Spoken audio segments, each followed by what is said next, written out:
welcome to Behind the Bar with Steve. This is episode 11. And we're starting off this episode by opening up a my tube of Colonel E.H. Taylor. And I'm choosing Colonel E.H. Taylor today because some of this episode is going to be involved a distillery called the Buffalo Trace Distillery. And Colonel E.H. Taylor is one of the bourbons that is made by the Buffalo Trace Distillery, and this is one of their more high-end ones. And what I like about Colonel H. Taylor is it comes in this nice tube. So it's like Christmas morning.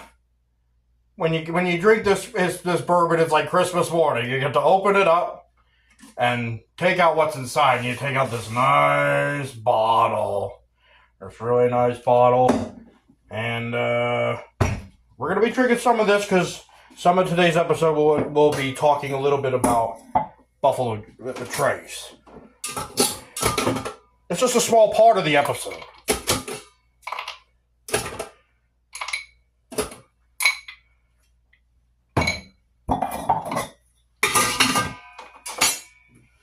Colonel E.H. Taylor. This is a good whiskey. Very good. Very hard to come by.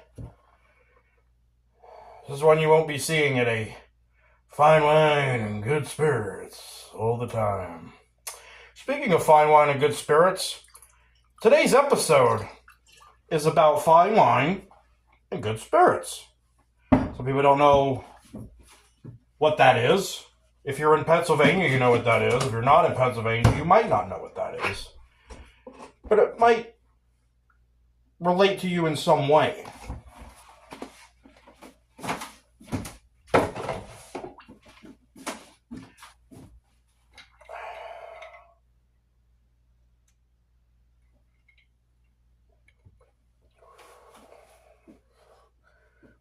Good whiskey. Nice and tasty, good finish. All right. On today's episode, we're doing a segment. Steve's Soapbox! So pretty easy episode. All I need is my whiskey and my soapbox. And the subject, fine wine and good spirits. And now we have to talk about who or what is fine wine and good spirits. What are you talking about? Hey, Steve, what are you talking about? What's fine wine and good spirits? Like I said, if you're in Pennsylvania, you know who they are. Basically, if you are in the state of Pennsylvania, and anywhere within the state lines of Pennsylvania, you are headed out to hit up the liquor store. That liquor store will be a fine wine and good spirits. It's an entity.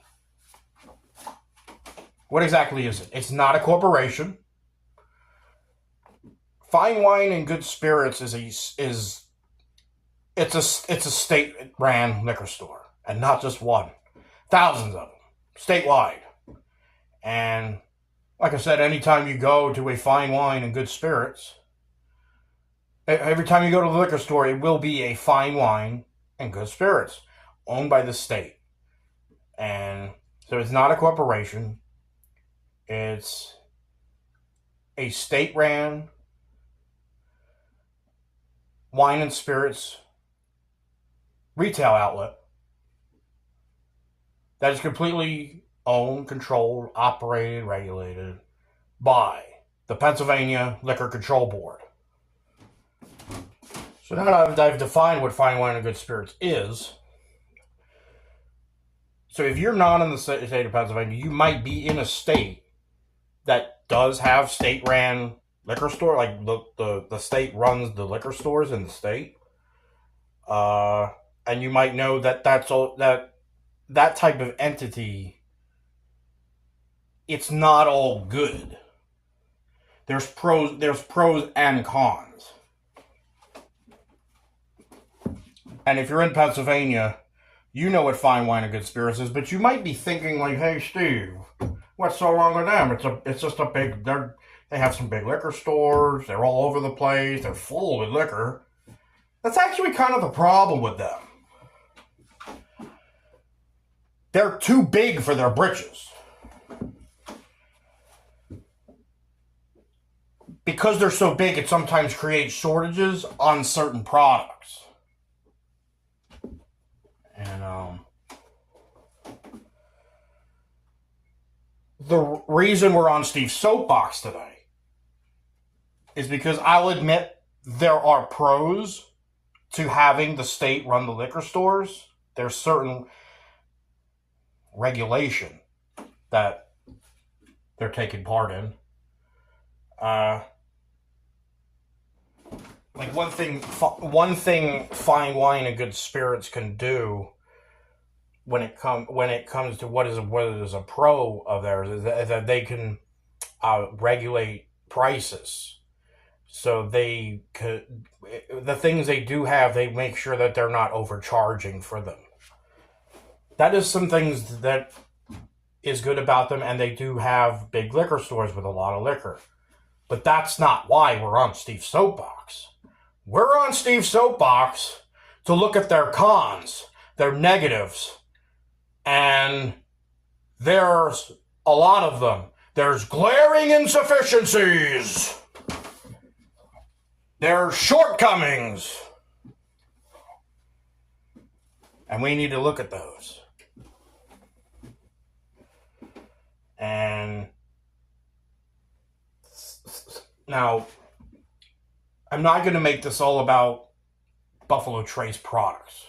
Like, they're just having a noticeable absence of Buffalo Trace products when you go in there. And now, I'm not saying you can't ever find them. It's just very rare and not easy to find.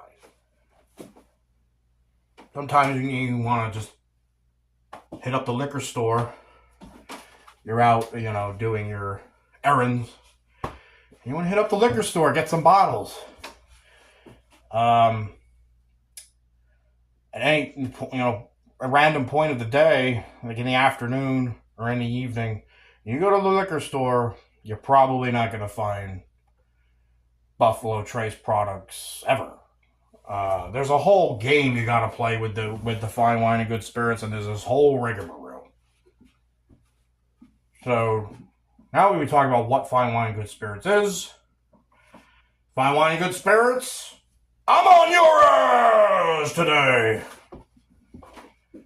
And we're going to be breaking this video down. We're going to look at problems. We're going to look at certain exceptions to, or alternatives to try to get around what fine wine and good spirits does.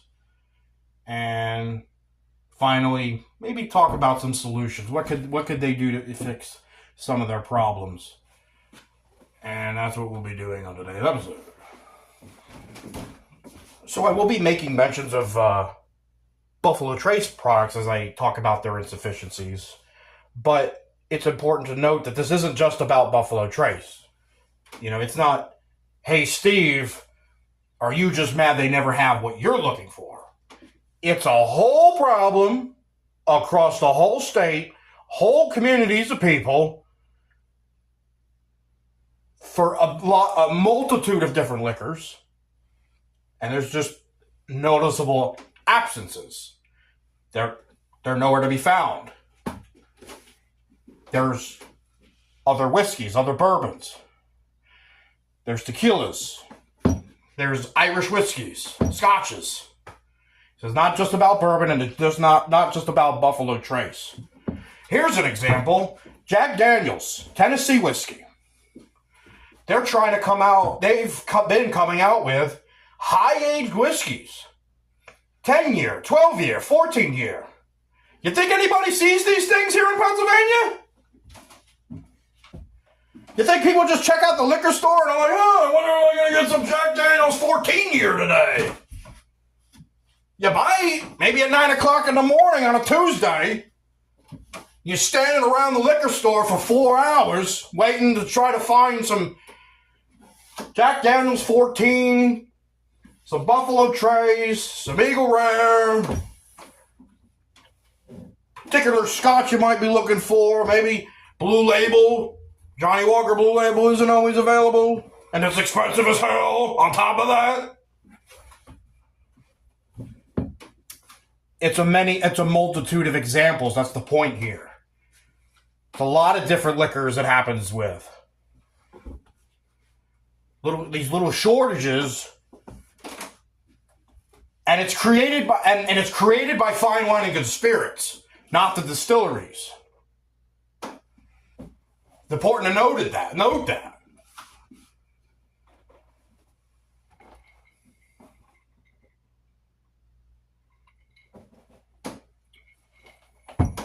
The distilleries are saying the fine wine and good spirits is just too big. It's hard to get the cases up here because they just throw the fine wine and good spirits just throws them all around statewide, and we're going to get more into that as we start to break down their problems. This is all still part of the little introduction I'm doing here.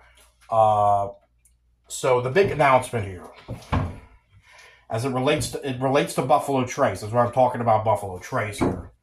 Eagle Rare. Buffalo Trace makes the whiskey Eagle Rare. And Eagle Rare has come out with, it's out. Eagle Rare 12 year.